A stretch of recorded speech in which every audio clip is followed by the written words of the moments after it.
একদিন বিখ্যাত অলি হজরত বায়েজিদ বোস্তামি রাস্তা দিয়ে যাচ্ছিলেন। বিপরীত দিক থেকে একটি কুকুর আসছিল।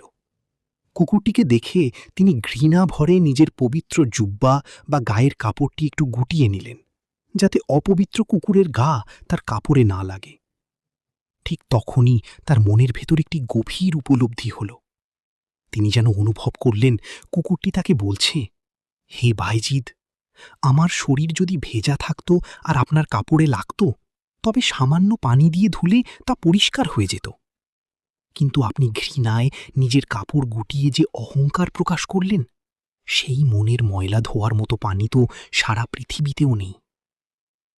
কথাটি শুনে বায়েজিদ বোস্তামি রহমতুল্লাহ থমকে দাঁড়ালেন। তার দু চোখ বেয়ে পানি পড়তে লাগল। তিনি বুঝলেন স্রষ্টার কোনো সৃষ্টিকেই তুচ্ছ ভাবতে নেই। মানুষের বাইরের পোশাক পবিত্র হলেই সে বড় হয় না, যদি তার মনে অহংকার থাকে।